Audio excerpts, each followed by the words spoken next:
तर बघा मी आज तुम्हाला बाहेर व्हिडिओ काढलेला दिसत असेल आणि मी एवढी वैतागली ना तर विचारायला सोय नाही आणि वैतागून शिका इकडे घरी आले. आता मी कुठं गेले होते ते पहिलं तुम्हाला सांगते. तर मी बघा गेले होते शोरी आर्याला कपडे आणायला. आता कपडे कसली तर शाळेची कपडे आणि कपडे जवळपास नव्हती. तर जवळजवळ मी इथं राहते ना पिंपळे गुरवमध्ये, तर इथून 10-12 किलोमीटर अंतरावरती त्या शाळेने आम्हाला तिथं दुकान दिलं होतं. तर त्या दुकानात जाऊन कपडे आणायची होती आणि शाळा सुरू झालेल्या जवळजवळ 8 दिवस होऊन गेले. तर पण मला तो पत्ता गावणार नाही म्हणूनसाठी मी जात नव्हते. बरं ह्यांना म्हणलं ना अहो चला पोरांना कपडे आणायला. बरं शाळा भरायच्या पहिलं मी ह्यांच्या पाठीमागे लागले होते कपडे घेऊन येऊ म्हणून पोरांना. पण ह्यांचं रोज चाललं होतं आज जाऊ उद्या जाऊ आज जाऊ उद्या जाऊ.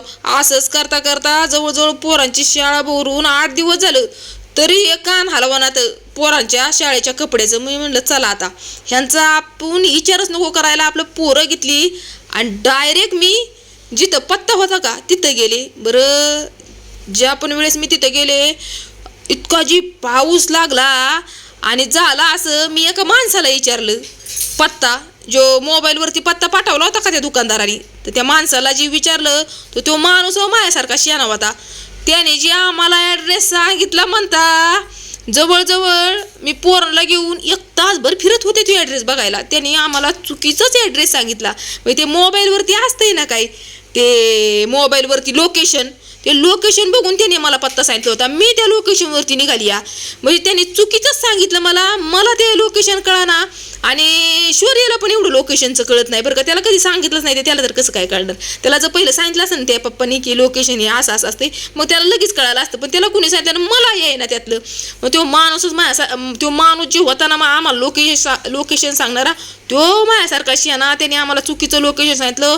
इतकं जी वैताग आला म्हणता 1 तास फिरत होतो आम्ही.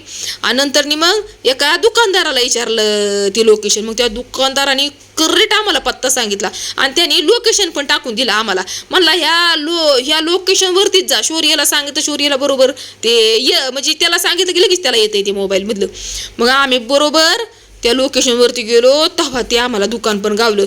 आता ती पिंपरी तरी काय बारीक आहे तेव्हा ते काय पुणे सिटीमध्ये म्हणजे. आणि माझं कसं आहे सांगू का तुम्हाला, मी ना ह्यांना घेतल्याशिवाय कुठंही जात नाही. म्हणजे मला आहे ना मी एवढी पुण्यात राहते ना पण मला पुण्यातलं काहीही सांगता येणार नाही का, तर मी कुठं बाहेर एकटी पडतच नाही. जायचं म्हणलं ना तर हे माझ्याबरोबर म्हणजे मी ह्यांना घेतल्याशिवाय कुठेच जात नाही. भले कुणी मला काही म्हणू द्या, फक्त जाते कुठं तर फक्त माहेराला मी ह्यांना सोडून जात असेल. नाही तर मी पुण्यात फिरायचं म्हणलं ना मग मी आहे ना मला काही टेन्शन नसतं हे माझ्याबरोबर असल्यावरती.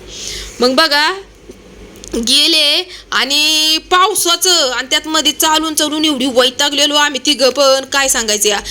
आणि दुकान जे होतं ना ते दुकान कसं होतं माहितीये का, तिथं रिक्षापेक्षा काहीच जात नव्हतं. लय लांब दुकानापासून लय लांब यायला लागत होतं रिक्षाला बसला. अजून मेट्रो पण चालू होत्या पण मेट्रोमध्ये तर मी कधी बसणार म्हणजे मेट्रोमधलं मला काय माहिती नाही. तर मेट्रोमध्ये तर नव्हते येऊ शकत मी.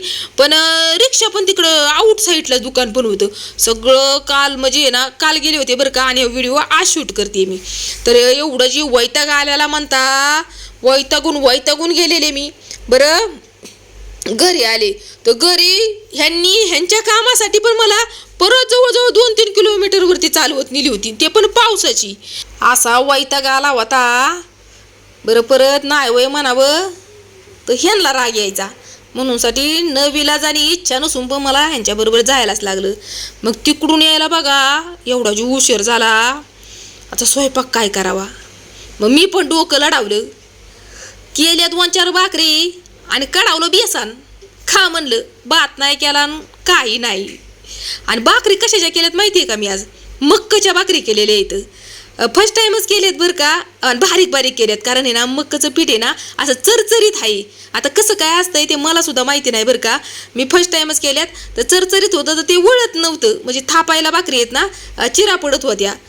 आता काय माहिती चवीला कशा काय लागतात ती. मी पण पहिल्या जुटलाच खाती या.